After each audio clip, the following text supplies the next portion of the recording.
छेद वाला मटका। चीन में एक बुढ़िया रहती थी। उसके पास 2 मटके थे। दोनों मटके बांस के डंडे के एक किनारे पर लटके हुए थे। बुढ़िया बांस को अपनी गर्दन के पीछे से गुजार कर कंधों के सहारे डंडा पकड़कर चलती थी।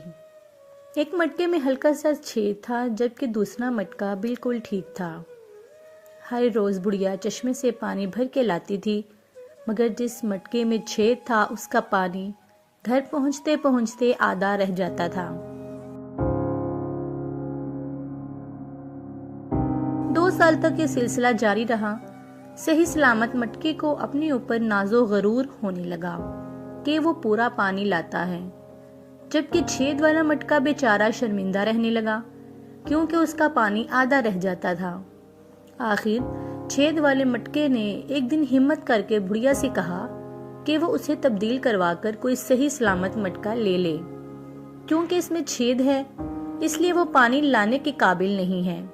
बुढ़िया ने ये सुना तो मुस्कुराने लगी और बोली, क्या तुमने गौर नहीं किया कि तुम्हारी तरफ वाले रास्ते में कितने खूबसूरत फूल उगे हैं? मुझे मालूम था कि तुम में छेद है, लिहाजा मैंने तुम्हारी तरफ वाले रास्ते में फूलों के बीज डाल दिए थे, और जब तुम उस रास्ते से गुजरते थे तो तुम्हारा पानी इन फूलों के बीजों पर पड़ता था।